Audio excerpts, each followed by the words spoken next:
Hi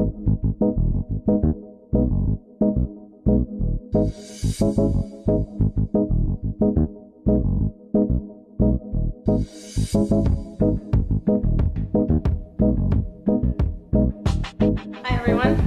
I'm sorry about my cold. I haven't had one of these, a real genuine one, for years. And of course, I get one right as soon as I'm about to do my first talk. So, irony. So, what is email delivery? What am I going to talk to you about today? What it is I'm going to talk about how to optimize your SMTP and DNS config, and talk about ISP relations. What I'm not going to talk about is email optimization in your Rails processing or parsing of email. I'm not going to talk about HTML, how to massage your HTML for email. And I'm sure you all would like that, but that's not where my primary expertise is. But I do know you guys use a lot of email, and there's small businesses that have where you do have to manage your own email, and you have often have mailings that you'll have to send. And you might have run into delivery problems or configuration problems, and you didn't quite understand what was going on. I'm going to give you lots of info during this talk. I don't expect you to remember it all, but what happens is you get an aha moment when you do run into problems, and I'm giving you tools, things to think about, directions to be able to solve those problems. So this is what I hear when I talk to developers about email. Like I said before, email handling can be difficult and delivery is confusing. And you feel like you're trying to talk to the people that you're sending to, or you're trying to send, and you don't really understand what they want from you or why you can't get through.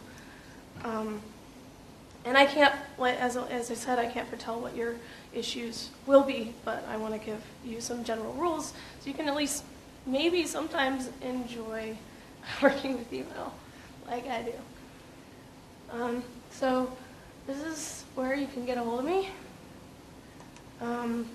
I worked at MadMimi for almost 4 years, and I worked on email delivery, I managed the mailer config, and I worked on anti-abuse. So I did scripting for that in Rubyfuza. Now I'm at GitHub. So I went from sending up to 40 million pieces of email per day, down to only 5. I think what's really cool about working at GitHub is there's lots of different ways that email is actually set up over the system, because there's lots of different internal apps with their own little special way of relaying things. So I get to see 20 different ways that developers have set up their email systems. I enjoy working on that. Let's see. Yeah, so I explained all that. I do want to tell you that I am interested in working on open source and economic development projects that have to do with email. I know that's kind of hard to put together, but if you think of something that works, that I'd be excited to work on stuff like that.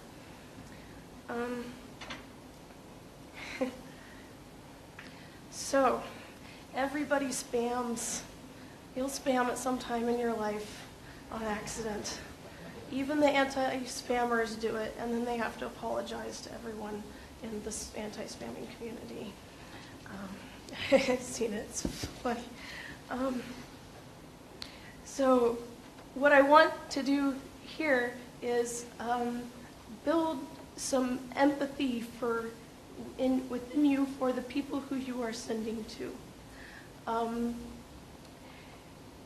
most ISP postmasters and people managing email are underfunded, or it's not their main deal, or they're stuck firefighting. With ISP postmasters, a lot of the development has been cut, so there's not a lot of resources there for them to handle things. So, like I said, they're reduced to firefighting. Like, they're trying to get viruses fixed and phishing problems fixed, and they're fighting bots. Bots are a huge deal. And they're just trying to keep their own customers from turning into bots. So they don't have, it takes, they're really nice if they help you along if you're having trouble and you get blocked. If they do give you some advice or tell you what's wrong, you should be really appreciative of it, because it's very cool that they have the patience for that. So if there's 3 things I want you to get out of this talk is your personal responsibility is just not send spam, because not only is that a good thing, that's the primary way that you get good delivery. And that sounds like, duh, I don't send spam, I don't know what you mean, or my mail is wanted. So I'm going to help you figure out what that actually means. So you may not be the one who's creating these emails, but if you're the one who has to deliver them, you might be able to have some say is like, I can't, if they don't want it, I can't get it into their inbox.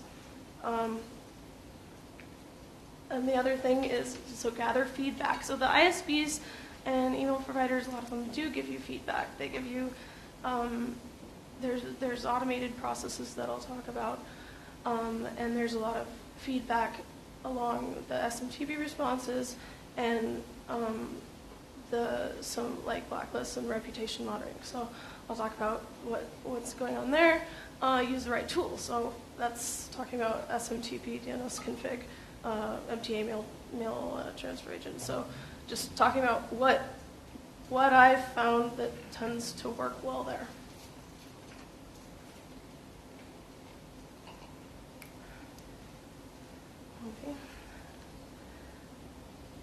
Okay, so this is one of the 2 slides that'll be on for a while. The Postmaster definition of spam is, so they'll tell you, I want opt-in mail. Well, what does opt-in mean? So they'll answer, it's email that's not asked for. Well, okay, yes, so you also need email that's wanted. That's the real answer, is that you can't, just have people enter an email and have maybe something in your terms that says what you're going to send them. You have to be really open and clear and make it a conscious process for them to want to get the mail. You can't just send it because you expect that they want it. Another thing is when they see, the way they identify spam, the primary thing is complaints. Have you ever seen the mark as spam button in your email box? That's extremely important to them. Even if it doesn't get reported back to you, they are still recording those stats and using them. Age is really important. If you're opting in people and you don't send to them for a year, that can look similar to something that was never opted in at all. Another thing is interaction, reading and clicking. So even if you don't have tracking in your email, they're going to be looking at that sort of stuff. And if you're not, so even if it's transactional and you don't have any tracking, they're still going to see that. And that's going to be one item that's going to determine whether your email goes through.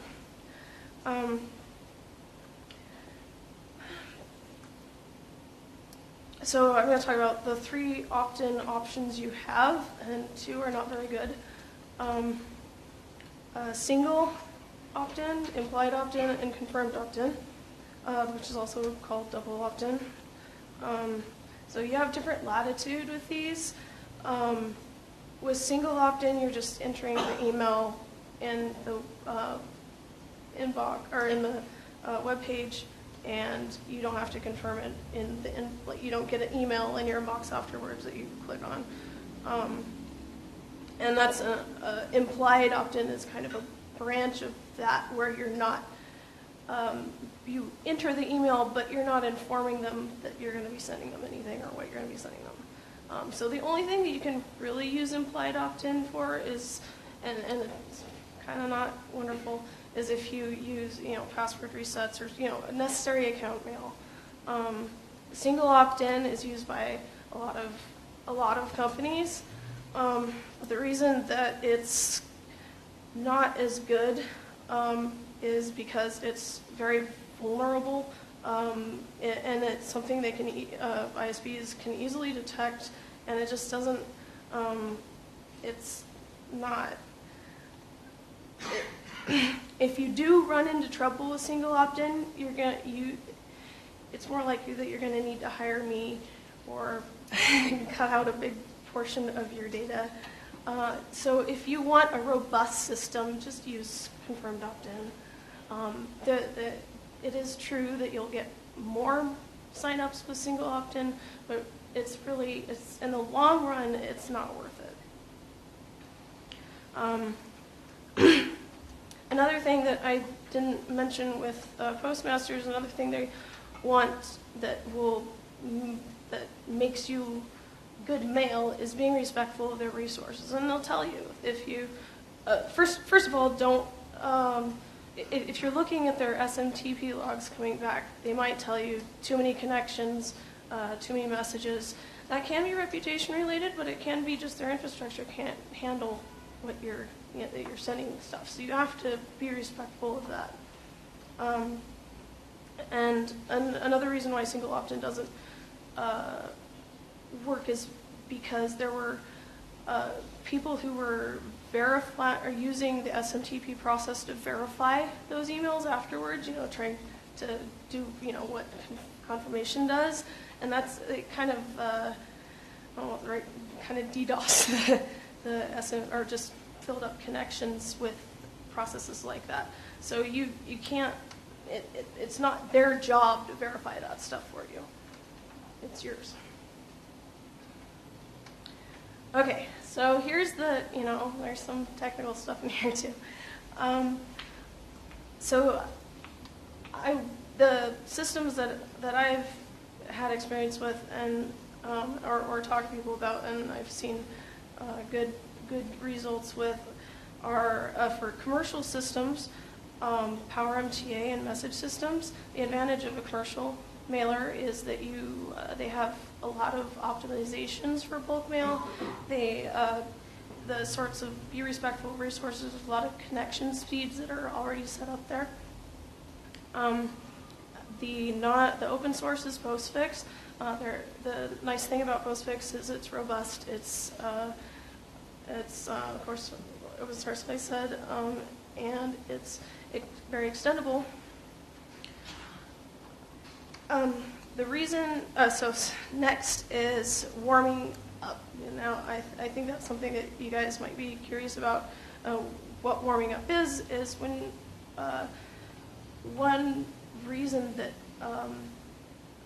one way that spammers are identified is through something called snowshoeing, where they send lots of little bits of mail through lots of different IPs. So if you don't start sending bulk email in the right way, you can end up kind of looking like that. So that's what warming up is supposed to help with. And I recommend that you start with about 5,000 pieces of email per day, but it depends on your reputation. Like, it depends on how people are interacting with the mail. If you need to you really have to watch the logs and look for, what kind of bounces you're getting back. And you look for the, you try to parse it out for the highest number of bounces and work down. And if you see You will get some at the first point, no matter what, because there's so many IPs, they just assume you're a spammer to start with. So it can take about a week before they start trusting you, and then you can send more. So the bottom line with that is, what I'll try to explain here is when you want to be very upfront, you want in the way that you set up your configuration so that they don't, you don't look like you're fly-by-night. You want to be very obvious with who you are and what your identity is. Identity is really important. Reputation is really important. So along those lines, you want to, except for warm-up, where you want to minimize your volume changes. With warm-up, after a couple weeks, if that 5,000 works, then you can double, like you can kind of go like that. As far as your volume goes, and you can go up to like 1 million pieces of email per IP if you need to. You don't want to change IPs often for the same reasons I mentioned before. You don't want a lot of IPs. You don't want IPs spread all over. Like, you want your IPs consecutive. You want them next to each other. You want them named similarly or named accurately. You want them, so as I said, you want a clear identity. So when people are looking at you, they know, this is the same person.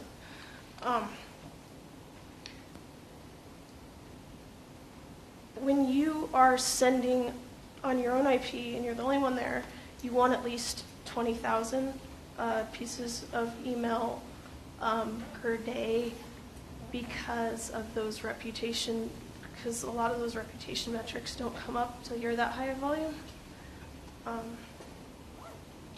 So that, I mean, that's the ideal. So as far as Smtv Config, you want to make sure you have a fully qualified domain name, so your A record matches your domain name and A record, or your A record and your domain. The IP and domain, it's a one-to-one relationship, is what I mean. Even though you don't need an MX record to send to send email, and you don't actually need an MX record to receive mail because you can do it via the A record. That's part of the protocol. You still want an MX record because some postmasters think that that's how you tell whether they're spam. It's a spammer or not. So you just want to put one there. You just kind of CNAME it or whatever you have to do. So as far as headers, you want to have a list unsubscribe. That's so that little unsubscribe button in the UI actually works in Gmail and a lot of other places. Because most developers that I know, and of course at GitHub, most developers use Gmail or Google Apps. Their special header that they like you to have if you're sending bulk mails, precedence, semicolon, bulk. And then the other thing you need is it's RFC required that you need a Postmaster and abuse mailbox at that domain that you're sending from. You need to register at AbuseNet. That's what a lot of postmasters recommend that you do. Just so that if people don't like your mail, they know where to go. It's not saying that you're bad. It's just so they can get a hold of you, which is also really important. You need to be responsive. You need to be able to remove bounces, complaints, and unsubscribes. The way you get complaints is through something called a feedback loop, FBL. This is something that is parsable. It has an RFC standard, so there's scripts out there that you can use. So that, as I said, complaints are really important. If you can parse those and get rid of those, that's a really good thing. Another thing is validation. I don't know if you guys have heard of stuff like SPF and DKIM and DMARC. So those are the three important validations. The obsolete ones are domain keys and sender ID. Validation has limited effectiveness for delivery. Really, all it does is verify that you are who you say you are. So the SMTP or the SBF connects. It verifies that the sender mail from is connected to the IP that's sending. And all the DKIM does is connect the content to a domain. That's all. It just validates that identity is all it does. So if they know your identity is good, then it's a good thing. So I'll just talk really quick about those validations. DKIM, there's a really good wizard. You can do this through your terminal, but there's if you don't want to spend a lot of time figuring that out, there's a really nice wizard on Port 25 website. I'll put a link after. So that's a public key, a private key pair set up there. As I said before, SBF validates the IP to the domain. It has a text record just like DKIM that you'll have to put in. So DMARC is a combination. It is an assertion of whether you have what should happen when people see SBF or DKIM from you. And then it gives you, some ISPs report back what that says. So that can be useful. It's most useful in cases where you're vulnerable to phishing. But some people, it won't. If you don't have phishing problems, then it may not really be all that helpful to you. As I was speaking before about separate IPs and the limits, another thing to consider is, another thing that postmasters think is important is that your marketing and transactional mail are separate. If you have big, huge departments, then you want separate IPs for those too. So what I mean by separate is, for marketing and transactional mail, is separate IPs. Just because they tend to have different reputations. You want a static IP and domain because dynamic ones get blocked by major block lists. And as I was saying before, the adjacent names or adjacent domain names. You want to have, ideally, you want to keep having people coming in on the list. If you have a list that you gathered a long time ago, you either need to cut down the people who haven't read in a year, or, well, that's a good thing. But you also need to be adding new people to it so that you keep the interaction up. And you want a really simple unsubscribe. Just one click. You don't try to make it sometimes you do have to validate to the address, but try to make that as easy as possible for people so they don't get frustrated.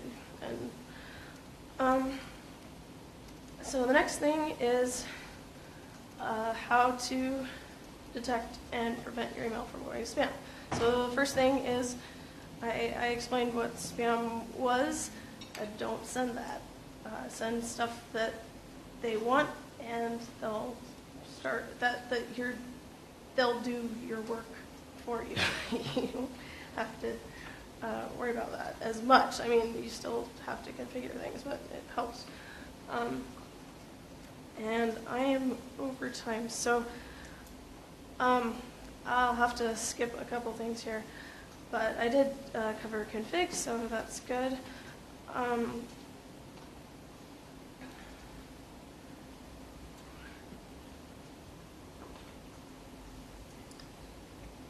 Here are links to some really helpful places if you're looking to start to send a lot of mail. Just talking more about those validations. There's some blogs on there that help explain what how to send wanted and opt-in mail. So take a look. Any questions?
Okay. So the truth is that spam, there's ways to make money with spam, otherwise it wouldn't be around. But it's kind of like being a thief or a burglar. It works for, it can work and it can work for a while, but that reputation metric, that eventually catches up with you. I was going to talk about blacklists and stuff like that. So there's not only external blacklists, but there's internal blacklists, and even though they think they're sending to 500,000, if those people aren't getting, if you're not getting those sorts of stats, good stats, then that mail is going to spam, and you may never know about it.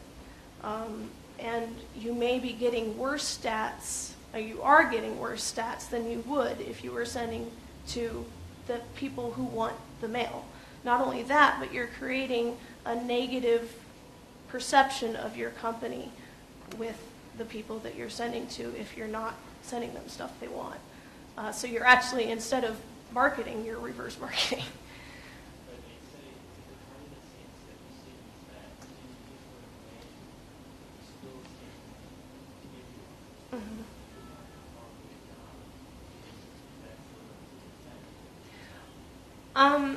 Well, I mean, that has to be a judgment when you're looking at what you're sending, but really, if you should look at read rates for the particular types of mail. Constant Contact has a thing on their, that's ESP has a thing on their website of what the average read rates are per type of business. So if you're below that, that's one indicator you can use. But if you can look at read rates, unsubscribe rates, and you see those are high, are not optimal, then that's one way that you can see.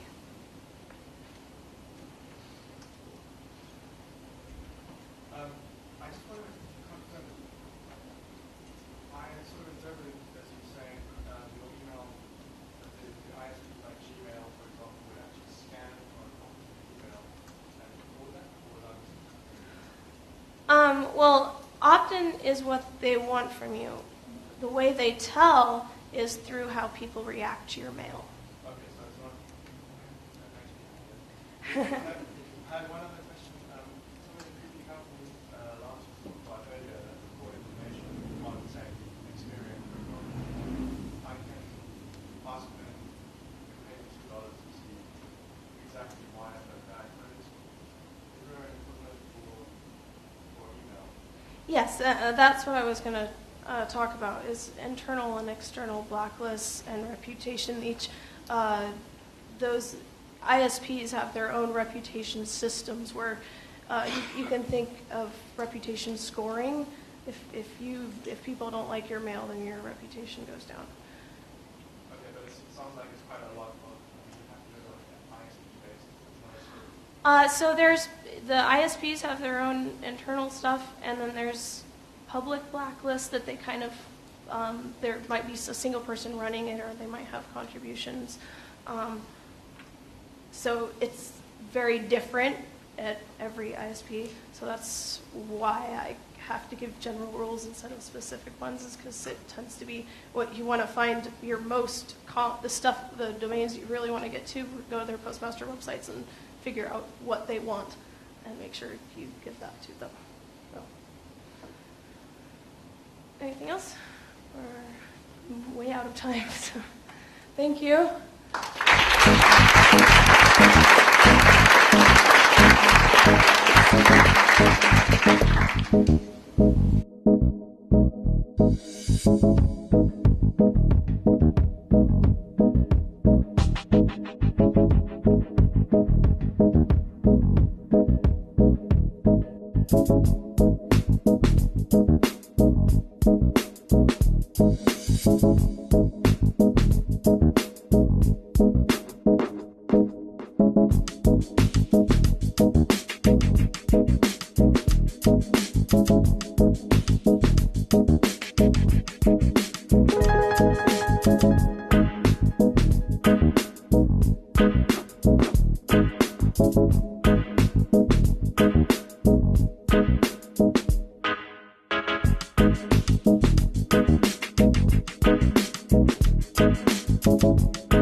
No come electro por la vida.